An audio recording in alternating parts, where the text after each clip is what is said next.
And welcome to YardPrep. This is your pregame show on the 5 Reasons Sports Network for your Miami Dolphins, and it's kind of a special day today, okay? And we'll get to that in a minute, but we are always brought to you by PrizePicks.com.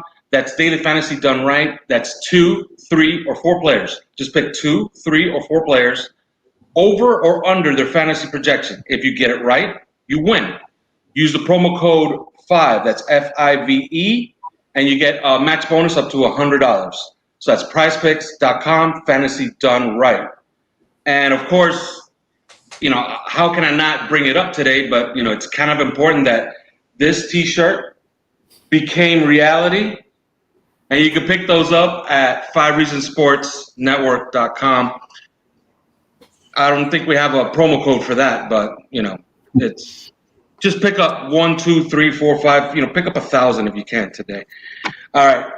The Dolphins are playing the Rams today at 1 o'clock, and they didn't forfeit. So that's the good news, because if you had watched all the media all week, they were facing the 85 Bears this Sunday. Louis, what did you make? I'll go to you first, Louis. What did you make of the national media's drumbeat this week that evidently the Dolphins should have just forfeited and never played this game on Sunday? Well, my mentality going into the whole Tua time situation, you guys remember when I talked about this on all of the shows that we've done leading up to this week. I personally thought that we should have left Fitzpatrick in, especially since it was Aaron Donald and the Rams, which is no picnic of a defense. Now, do I think that the Dolphins are doomed because they decided to let Tua go ahead and play today? No. Do I think that they made it a complete exaggeration? Yes, especially since they've been calling for Tua to be playing all this time. Now they put him in and they decide, you probably shouldn't have done that. You should have just stuck with Fitzpatrick. No, you have to pick one. Either you want him to play or you don't. You can't nail the Dolphins for not playing him and then nail them for not for playing them on a week where supposedly it's a bad idea. Either you like it or you don't. I think it's going to be a very big challenge for him. And I will say this, I'm sure we'll get into this a little bit later. We should try to keep our expectations actually reasonable. All right, and as you guys can see, Ethan Skolnick is at the stadium, and I guess I'll ask him the same question. What did you make of the national media's drumbeat for this week? And I opened the show. I don't know if you heard the opening of the show, that it's official. The Dolphins did not forfeit this game, so it's going to happen. What do you make of that national media drumbeat all week? Evidently, they're playing the 85 Bears today. Yeah, well, I think it's a need for relevance among some national media people who don't really know anything about the teams in Miami, which is the same thing we saw during the Heat run. They just latch onto one thing and it gets a story. Colin Cowherd changes his mind 16 times a morning. I don't know why anybody listens to that idiot.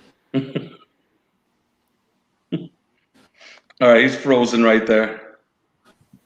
Hopefully that's not a sign of things to come. At the stadium.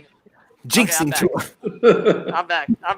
Can you hear me now? Yeah, I got you. Was anybody who's paying any attention to Colin Cowherd, I feel sorry. Joy Taylor should get hazard pay. He's just doing what he can to stay relevant. So he's changing his mind so he can be right on both sides. We have some local media members who do that too, but it's mostly national media members.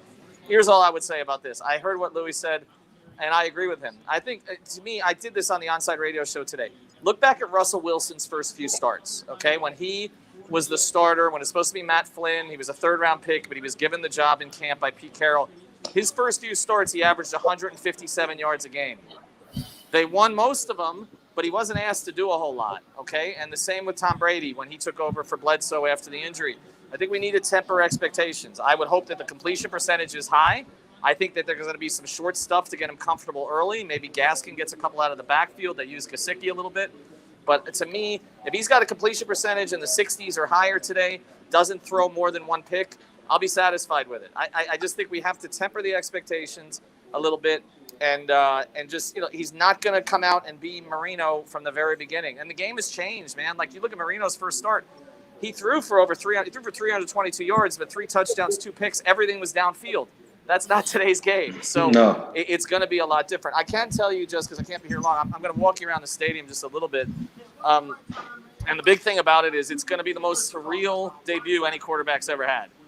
There's nobody here. I mean, I literally had no traffic on the turnpike, pull right up, and then you can see the stadium here. I feel like I'm back in the bubble. But you see the stadium behind me, and that's not because people didn't want to be here today. It's because they can't. I mean, look around.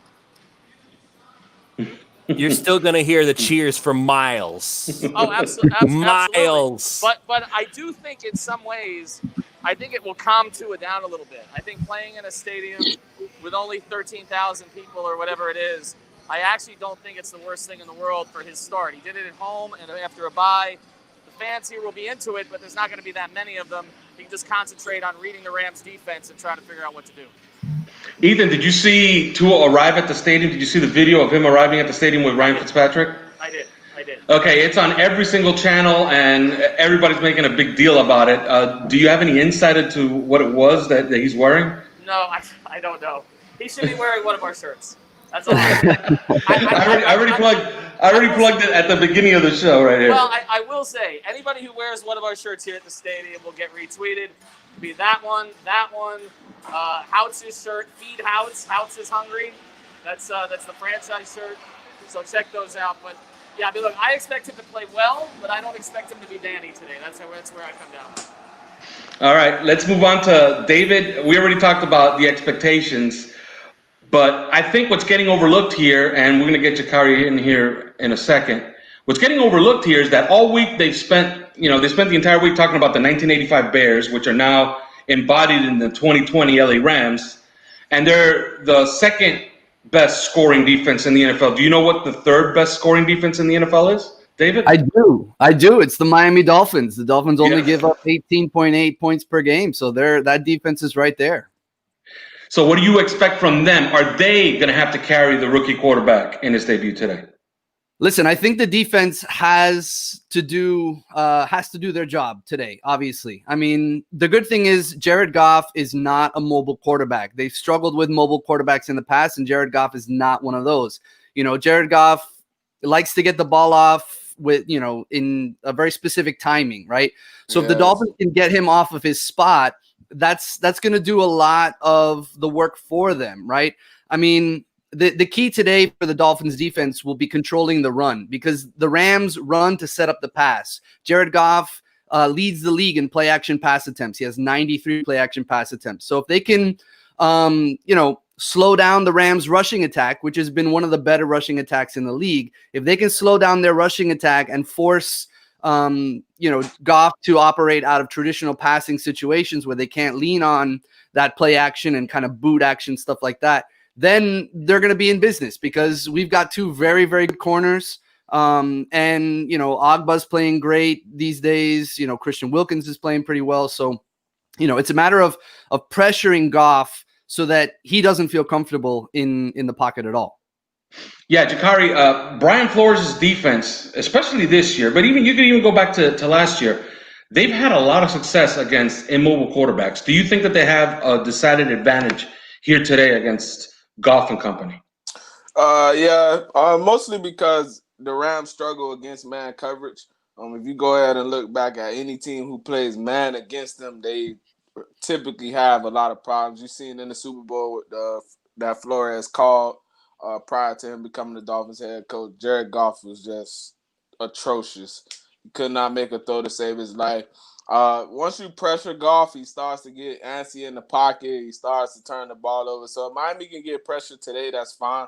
But the biggest thing that helps Miami's defense is the man coverage they play on the back end, because with all the motions and stuff like that, the run fits don't switch with all when you're playing man. Obviously, when you're a zone, the run fits switch because you seesaw on the safeties, or you got a crack replaced for the corner who's supposed to have the C or the D gap on run plays, and they run a lot of inside. They run the football to get their passing game going, but it just should be a simple game for Miami. I think people are kind of feeding too much into this because it's Tua's debut. I just think that I think Miami is fine. I think this is a great game, a good test for them. They beat the living hell out of San Francisco. Now look how good that win looks like over the last 2 weeks, because San Francisco has had two impressive victories. But I just think people need to calm down. It's still a regular football game. It's not like the Rams are just this juggernaut team I just think Miami's going to do fine. The defense will have to carry them today anyway. Just like if Ryan Fitzpatrick was a starting quarterback, the defense will have to do that job against that explosive Rams offense just to temper it down. Yeah, Lewis, we talked about the defense, and yeah, they're going to have to carry Tua Tagovailoa a little bit today. I don't think we're all expecting him to just, wipe them off the face of the earth with 5 touchdown passes. So, well, having said that, obviously they're going to have something in mind for Tua Tagovailoa today, but they have to score points to win this game. They're going to need, in my opinion, I think they need 3 touchdowns today. How do they go about getting them today, Lewis? Well, I would hope that we've been talking about for a while that the playbook is going to open up now that Tua is the quarterback, and that because there are some throws that he can make that Ryan Fitzpatrick couldn't. That's all fine and dandy, but quite frankly, what I would like the Dolphins to do is just continue doing what's been working. Because again, it's not like the offense was completely inept with Fitzpatrick at quarterback. What they were doing was working. It was just that Fitz couldn't get the power in the throws to get it done, and he was making some foolish decisions, leaving some points on the field because he was missing guys who were open. So just run the same plays. Just let Tua just kind of find the guys that Fitzpatrick was missing, quite frankly. Let Gaskin run the ball. Let Gesicki run down the seam. Let guys go up for 50-50 balls if necessary. That's basically just run the same game plan. It's been working. It's just that the execution has been off somewhat. Yeah, and the Dolphins do have they offensively, at least they've been the whitest team. We talked about this on the 3 yards per carry podcast. They're the whitest team in the NFL. So one thing they can do in this game, and the Rams tend to do it a lot, which is they let Ramsey travel depending on down and distance. So you'll see him a lot in the slot on third downs. And if they moved them, the new defensive coordinator moved them to that star position because he thinks it helps the defense a little bit better. Right? Yeah. But one thing, and I guess I could ask you right now, Jakari, before I get David in here, when you run 22 personnel against the Rams, I've noticed that they won't flop them from one side to the other. They have them travel with the wide receiver, which opens themselves up to design shot plays right on Ramsey. Would that be something you would go after today? Well, you have to take shots against good cornerbacks because you can't let them get in the flow of the game. You got to let them know, like, hey, we're not scared of you. But the Rams, to me, I think today, in my opinion, Mike Gesicki probably has the biggest game, just because I don't think their linebackers can match up with Gesicki, in the seams, and he's going to be a matchup nightmare. So for me, I think that's going to be the biggest thing for them. But to go back to Lewis' point, they have that the offense is going to change because I think, in my opinion, you're going to see a lot more RPO, run pass options. The slant route's going to be there and effective all game because Tua is probably the best RPO quarterback we've seen in the last, since the RPO era started. So I think you'll see a lot more slant passes. I do, to your point, Alpha, I think they're going to open the game up with a shot downfield, immediately letting them, let's go, play action pass, let's throw it over their head, let's see if we can get them on the first play of the game. All right, David, we already talked about Ramsey. Now we're kind of ignoring the 285-pound elephant in the room, right? Aaron Donald. I've heard it said a couple of times, okay? I've heard it said, okay, you just double him. And then I've heard it said, run away from him and leave him unblocked, okay? And have him chase plays all day, and that'll tire him out. And then you double him on pass downs. How would you begin to handle what is probably the best interior pass rusher in the history of the NFL? And I don't think I'm going crazy by saying that because he's on pace for ridiculous sack numbers. Best thing I ever seen on film in my life. Yes. So, David, I already gave you what I've been hearing and what I've been thinking, which is, okay, run away from him, leave him unblocked, let him chase plays, get him tired. On pass downs, just double him. How would you begin to try to handle Aaron Donald today? I mean, listen, all of those ideas sound great, and the interior offensive line for the Dolphins, they obviously have their hands full today, right? But they've got some stout guys in the middle, Eric Flowers, Ted Karras, Solomon Kinley. They're going to have to be on their games today, right? Now, I would consider just kind of mixing it up. I mean, the Rams tend to, you can find Donald, right? Like they don't move him around like crazy, so they'll be able to identify them relatively, quickly, right? Chan Gailey said today that the team had been using pre-snap RPOs with Ryan Fitzpatrick. Obviously, that's not something that we can notice, as viewers or whatever. So, that'll probably still be part of the playbook, right? If they want to run right at him, they want to run away from him, stuff like that. We might see, though, as Jakari was saying, we might see some more, regular sort of like in action run pass options, right? Because that was something that Tua was so good with in Alabama. But, if they can avoid those obvious passing downs and they can kind of,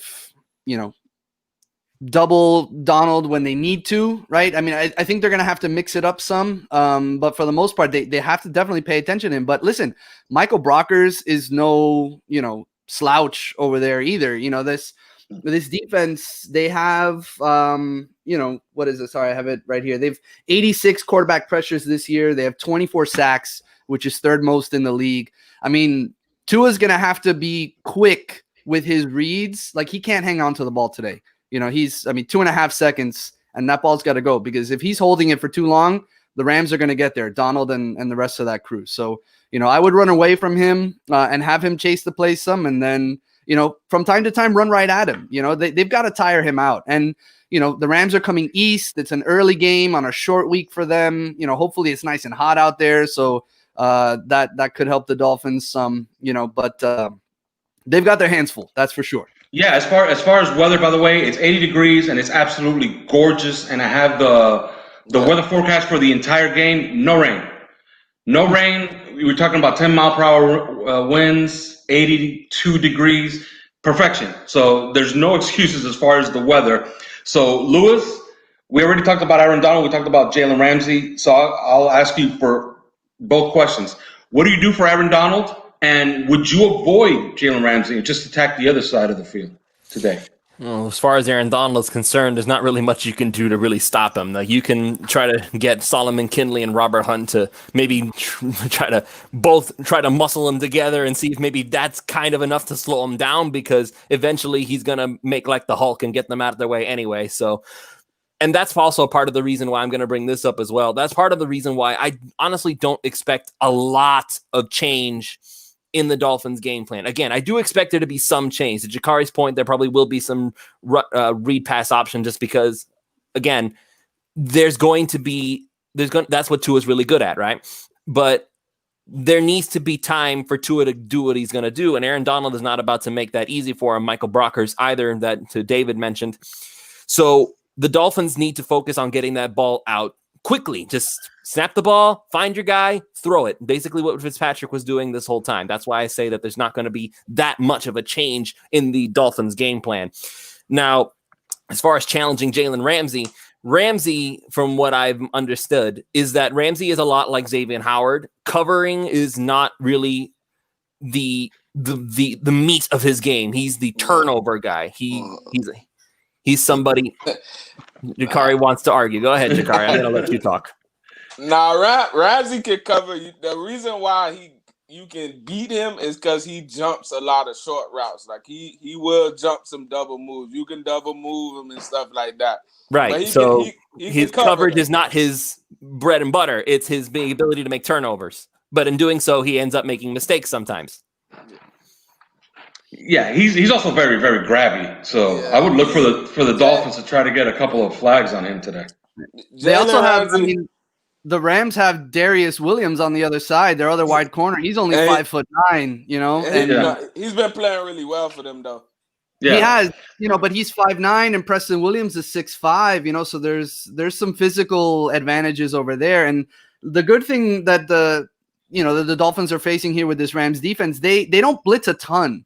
So if the offensive line can handle the initial push or whatever, they only blitz about 28% of the time, which is the 14th lowest rate in the league. So, if they can handle the 4-man rush, there should be opportunities there. Well, and having watched the Rams all week, their defense is pretty vanilla. And I will say this. They tend to give a lot of cushion on first downs, and they play a lot of zone on third downs. They run a cover 3. Like cover 3, cover 4 in the NFL is man coverage. It's vertical man. It turns all zone turn into vertical man. So, but you can take it. They tend to want to give you a bunch of 3-yard completions all day, and if you can take that, you should keep the sticks moving. So I think Tua has to be especially patient today, especially against this defense. He got to just be what he is. He's a accurate distributor of the football. He's a Drew Brees. He getting the ball out, getting his guys. Like, we're gonna see guys have 5 catches apiece. So Gesicki, Williams. I even think Jakeem Grant's gonna have probably a big game as well. Like, he can possibly. I think he could be the X factor for the Dolphins today. Yeah, especially if he breaks the tackle. Yeah, well, they're going to have to do that, of course. Yep. And if you watch their game against the 49ers, that's what the 49ers did. They completed a lot of short passes. They broke a lot of tackles against the Rams. Just getting the ball out. Bam, bam, bam, bam, bam. Yeah, just get the ball out. Just keep taking what they give you, because sometimes they do get into a rhythm of giving you those cushions on the outside. And even the Bears, they got smashed in that game, but the Bears had early success taking what they were giving. They just fell behind in the scoreboard, and then hell broke loose on them. That's the biggest thing for a young quarterback to learn, is just take what the defense gives you. If they're going to give you the 5-yard completions, just take them. Don't be out there like, let me take. No, just take it downfield. Let's go, because 5 yards, 5 plus 5 is 10. We're picking up a first down every play. So just get the ball out of your hands fairly quick. Don't let Aaron Donald take over the game. That's what we don't want to do. Like, don't let him get in the rhythm. Then the offensive line lose confidence. But I will say this, and my challenge for Solomon McKinley today, I think he's going to handle Aaron Donald very well, because he's been playing pretty well. I think he handles Donald very well. Well, he has a good anchor, so he should be able to take most rushes that Aaron Donald could bring at him. All right, we're winding down here. We got less than 10 minutes left on the show. Lewis, I'll go to you first. What does a Dolphin win look like today? A Dolphin win looks like Tua does a good job not making mistakes. I don't necessarily need him to make highlight reel plays. I don't need him to dodge 6 defenders in the backfield and then heave it up 70 yards for a touchdown pass to Devontae Parker. I just need him to be smart with the football, not make errors, and again, like you said, take what the defense gives you. So whatever they happen to give you, and that doesn't mean you avoid Jalen Ramsey. That doesn't mean that you dodge and try to stay away from certain people. If anything, you do more of what they did against the San Francisco 49ers. Identify the weak link in that defense and attack that all game long. So if that means, what did you say his name was? Darius Williams. So if you go pick on the short guy who's kind of desperately to cover Preston Williams, then by all means, just toss it up to him all game long. They'll probably try to give him some safety help after that. Then that opens up something else. And it's a constant give and take in any direction, which whenever they try to fill up one hole, that means another hole opens up somewhere else. And if Tua can identify that, then that means the Dolphins are going to win. Yeah, and it's also interesting. Terrell Burgess is out for this game. He got seriously injured in the last game. Taylor Rapp should play a lot more. If they can find Taylor Rapp as much as possible, that's a good thing for the Miami Dolphins. All right. Yeah, he lost his confidence. Yeah, David, same question. What does it look like? Dolphins win today. How do they do it? I think Tua's got to be accurate, right? He's got to distribute the ball well. I think Myles Gaskin needs to come to play today. I mean, he's got to get up over 100 yards combined. He was this close last week. The last game they were this close, just couldn't get over the 100. He's got to provide up over 100, 125 yards combined between receiving and rushing, right? Because he's right, the all-purpose yards, because he is the second leading receiver on this team. I mean, Parker has 29 catches, Gaskin has 27. So he should be there as an outlet for Tua. The Dolphins defense has to limit the Rams running game. Okay, they can't let them go off on the ground. They have to do better than the 5 yards per carry that they've been surrendering thus far this year. And then they have to pressure Jared Goff. They have to get him off his spot. They have to ruin the timing that he likes to play with. Don't let him get to the things that he is good at, which is the play action and stuff like that. So Tua's got to be accurate. Gaskin has to contribute here. And then the defense has to control the run and pressure Goff. Howard probably an reception too. Let's get and that's key also. What you said is true. The Dolphins will be in a lot of nickel and dime today, especially if they play a lot of 11 personnel. The Rams play a lot of 11 personnel. If they are in a lot of nickel and dime, the Rams are going to run the ball. Now, I was on a Rams podcast. They were saying that Sean McVay can get into these ego-fueled streaks where he wants to throw it all over the lot. If they do that, that's good for the Dolphins. If they decide to stick to the run game, that could be bad for the Dolphins, especially if they're running against our nickel and dime. So, Jakari, what does a win look like today for the Dolphins? A lot of what you guys have sentimented, but my thing for me is just Tua being himself is the biggest key for a Dolphins victory. Because if he just comes out who we know and who we see him to be, he doesn't turn the ball over much. Like, he only threw 13 picks in college. He's an accurate quarterback, so he's going to complete passes. And I think the biggest key matchup for today, in my opinion, is the Dolphins' ability to create pressure up front, rushing three. I think with Ogba and Wilkins and Lawson, I don't know if Lawson's playing today. I think he's playing. Yeah, he's playing. I just think those guys have to take over the game. I think that's the biggest key for me is the D-line versus their O-line. The Dolphins can control up front because even if we're in nickel or dime, if the Dolphins are getting penetration with that, their running game can still be, stopped. So I think that's the biggest key up front for me. I think Wilkins has a big game. We ain't got the predictions yet, but I think the Dolphins win 23-17.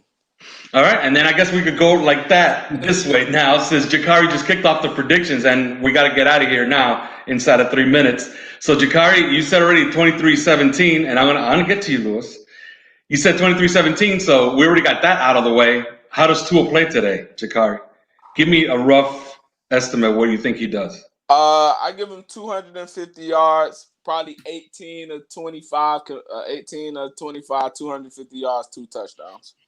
Nice. Lewis, prediction and how does Tua play today? I will answer that in just a moment. The reason I was raising my hand, I wanted to make it clear that we acknowledge this. So everybody was talking about Lynn Bowden before this game. He is inactive. You know who is not inactive for the first time this season? Malcolm Perry? Malcolm Perry. Yeah, nice. Okay. I guess I know where it's coming. Yeah, we're going to see some creativity out of that. Yes. If I'll say this, all right, and I don't care if the Rams are watching this. I was at training camp and I saw all the Malcolm Perry packages. They're fun, okay, especially with Tua in there. So right? They're fun to watch. That would be. I would love to see that. Anyway, so I'll go ahead now to the prediction as you requested. So I would love to see Tua.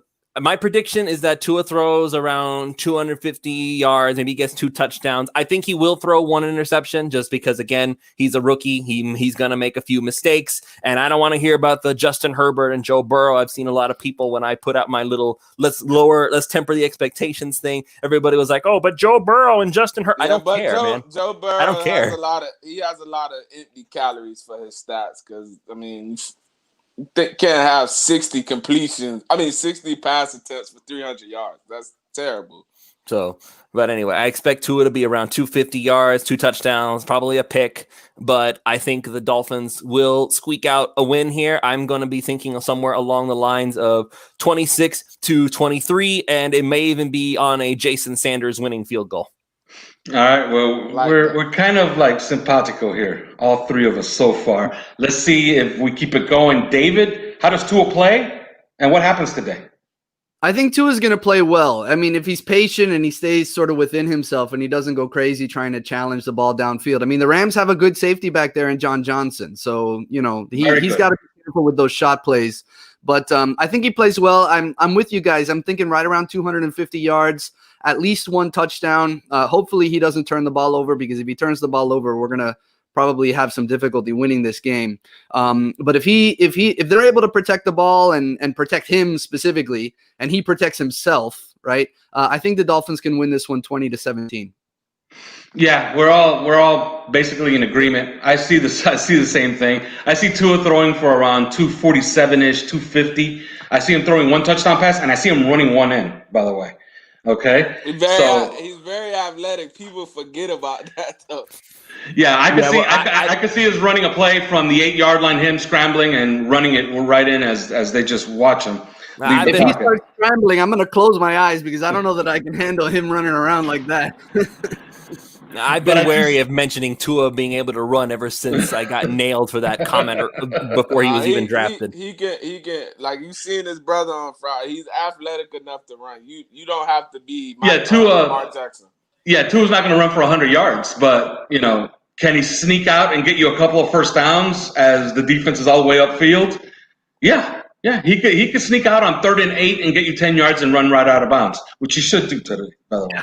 Definitely. Okay, all right. So I see it. We've already had 23-17. We have 26-23.